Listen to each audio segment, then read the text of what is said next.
So this is what we like to do most evenings lately.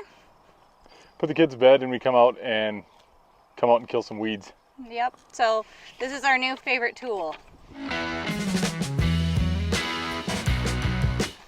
Some couples choose to go out to eat at this time of night or sit down and relax and watch a movie. We choose to come out and kill weeds. Yep. You know, when you're in Montana and you only get so much sunshine and so many warm days, I would definitely rather be out here doing some of this kind of stuff. This is our new favorite tool. Super easy, super great way to get weeds done. We'll show you in a minute how this field looks compared to how it looked earlier today. You can see it's full of lamb's quarters. Yeah, full of lamb's quarter weed, and you can see just how different it looks. So if we let this root get established anymore, it'd be a lot more of a pain in the butt to pull, so we're trying to get out here and get after it right now while it's still young. Yep, so this method is something that we like to do because it just it pulls up all of the baby weeds. Here, I'll show you. It pulls up all of these little roots, and it's just super efficient, way easier than bending over, pulling them out. And it seems to get most of them, and then they're just up on top of the soil and the sun kills them off. And for us, this is definitely the way to go. It helps us so that these plants can get established, and then later on in the season, we might end up with some weeds, but that'll be okay because our other plants will be big enough. Corn will be big enough to not have to worry about competing with them. Our climate here, if we have things on drip too, when we weed it, the weeds won't end up coming back because we don't get any rain in July and August typically, and it's hotter than Hades. So you weed it now and they don't get a chance to come back. Yep, because we get a lot of spring rain or like early summer rain, and then it kind of just tapers off and dries out until maybe the fall. Yeah, so yeah, let's get this field weeded. You can see the before and after. Hopefully it's Yeah. pretty satisfying after coming out and doing it for a day. Yep, and he did most of this in a day, or Couple hours. Parts of a day, couple Yep. hours. So it's pretty impressive, and we're just going to finish it up tonight, and then maybe we'll get out to the other garden and see how things are looking over there. And in the other garden, we've been using this method as well, and you can see just how good it looks. More about our new favorite tool. It's called a hoop hoe. We were gifted 2 of them because we should have just went and bought them, but we didn't. We'd been using regular hoes and other different rakes and stuff for a long time to weed in this method, and this tool we just really like. A regular flat hoe works good, but with these you're not pulling as much dirt with it, and if you get the plants when they're young, they don't get a chance to sprout back. So it's a lot less effort for the same or less amount of work, to be honest. Yeah, and another thing is it doesn't really like move the soil whenever you slice a piece of use an old-fashioned hoe. Yeah, the other way it moves the soil either forward or backward, and this just kind of goes right under it and it gets all those roots out, and then things aren't moved too much. It's all probably old news to a lot of seasoned gardeners, which we've been at it for quite a while now, and kind of a shame we haven't found it till now. But I know, and there's a lot of other weeding tools out there that I really want to try someday, but you know, everything costs money, so we haven't tried those yet. But we will get more of this going, and our neighbor has turned on her wheel line, so we're probably going to have to get to the other field pretty soon.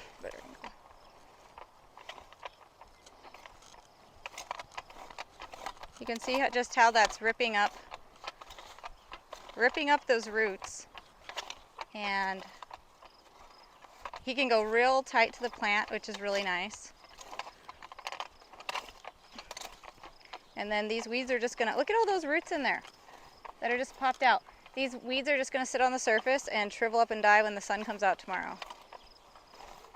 It's pretty awesome. It's so nice not bending over. Some of those at the base we will come back and like hand pick those. On these bigger ones you can't get too close, otherwise you will cut the roots. Sometimes. Sometimes. Not every time. But.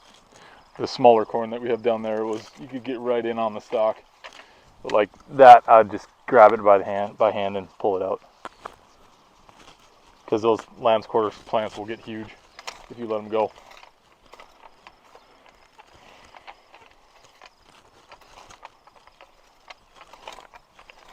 You might notice the rows are already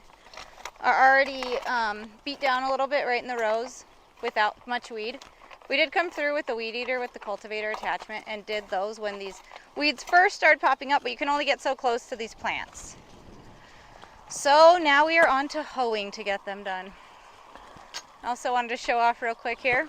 We had a bunch of extra seed potato and thought, hey, why not just add a couple of potatoes out here next to the corn? So that's what we did. And this extra little bit of potatoes out here, we're gonna have a ton of potatoes this year. That will be awesome.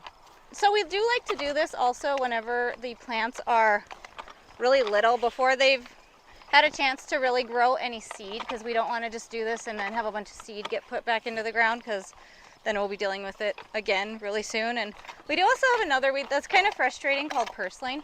And the reason it's frustrating is because it will just come back from little pieces of itself. It will It's a succulent. Yeah, it's a succulent, so it will just grow again.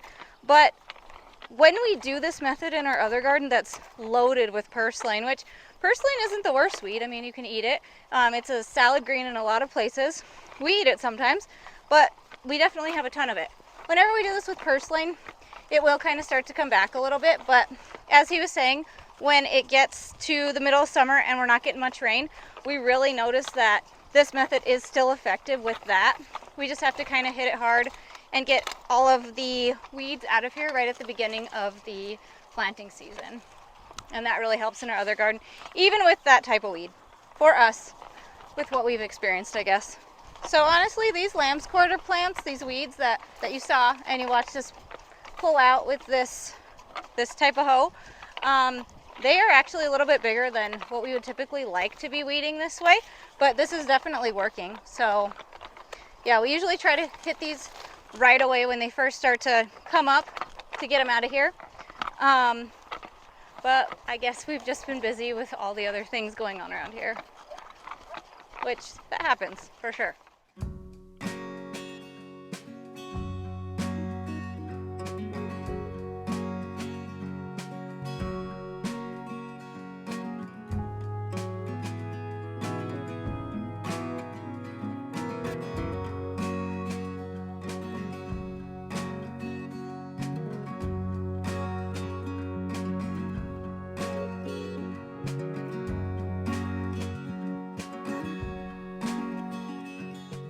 So I just got done weeding this little row right here, and I just wanted to show off, look at all of these roots that just come right out with this method. Super awesome. So yeah, we can come back once these shrivel up and totally go away and just become part of the soil, then we might come back and touch up a little bit, but this is a good start. So this is the stuff that's left that we haven't hoed yet. All those weeds still in there. Look how thick they are. If you come down here, you can start to see the stuff that he already hoed up earlier today. Look at all those dead weeds in there. No sprays, no chemicals, just a little bit of work. And those will be gone, and this corn will get established, and then maybe some other weeds will come back. That'll be okay, but we can always come and get them out again with this method.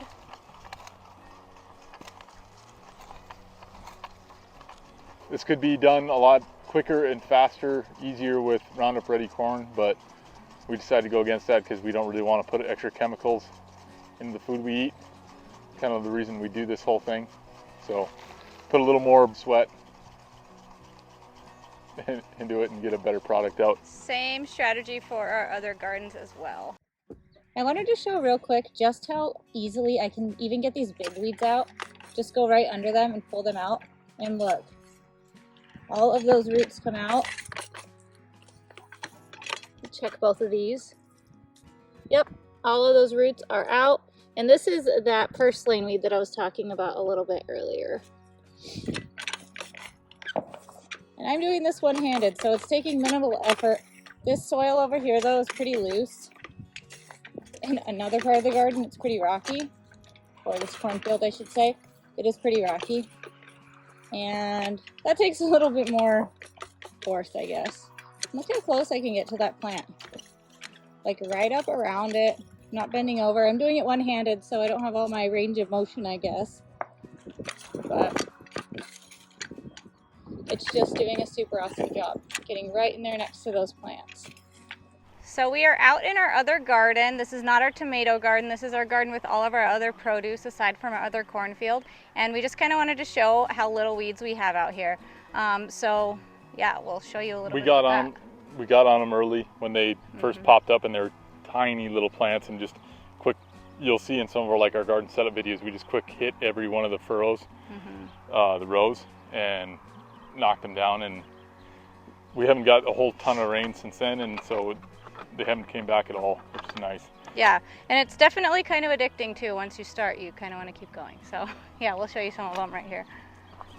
So yeah, the plants look super awesome. I mean, just look down these rows. Nothing in it. You can see all of the dead old weeds on the top if you look closely. I mean, look at all those dead old weeds.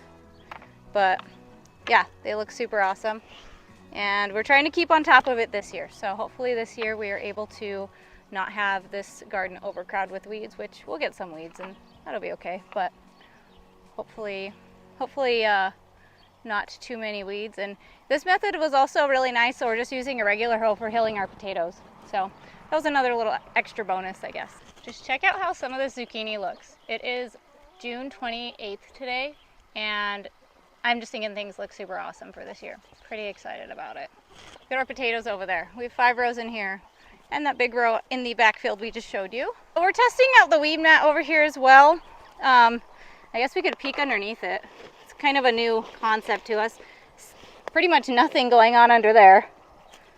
Super just sterile under there. But as you can see too, the way we did this weed mat in this strip, we are getting little weeds up inside of our little pods where our drippers are. So it's not that bad, but we're coming around and getting some of those out. And I mean, you can even do that with this hoe too. Like I can get right in there and pull some of these right out without bending over, which is super nice. It is challenging to get all the way back in there though, with the way we have this weed mat set up. So we know that most of the time people don't do the weed mat like this, and I've heard a lot of people not recommend doing it this way, that they burn holes. The reason that we didn't burn holes is because we have a polypipe irrigation system, and each one of these emitters, they are not the same distance from each other. So when we lay all these garden lines out in the spring, it would be really challenging to match up the plastic with the line and get it right, because I think this garden right now has 25 rows, I want to say. So that would just be really challenging to get that correct, and that's why we opted to try this. So if this does end up working, maybe we'd go like every other row with black plastic or something. Or this is a woven fabric, so it's one of the higher quality ones that were out there, but you know, we just got it like on Amazon or something. And so we might opt to do them like every other row, this method, and then we just weed the rows that don't have it, which that could be okay because it really hasn't been that bad getting around the pods. But yeah, that's why we opted to not burn the holes in the woven plastic. If we had a different setup without this irrigation system, I definitely would have thought about it a lot more. But that's just what we chose to do this year to kind of try it out. And plus this garden is pretty big. We would have needed a lot of woven fabric to do the whole garden. It would have been kind of substantial and cost a lot of money, and we just decided not to do it, just to kind of try it out a little bit this year. So far, that is where we are at for things right now, and I'm just really excited for this garden to start popping and blowing up and enjoying all of that produce and being able to provide all of that produce. And yeah, that's about it. So if you like this video, if you want to see what else we just are kind of doing here to maintain everything and all the produce that we do end up getting at the end of the summer, please like, please subscribe, and follow our journey to watch our gardens grow. Thanks so much for watching. So right now it is the next day, and I just wanted to show how this cornfield looks. This is the stuff that was seeded a little bit later. But look at this weed, or lack of weeds, in here. Super awesome. Did not look like that a little bit ago.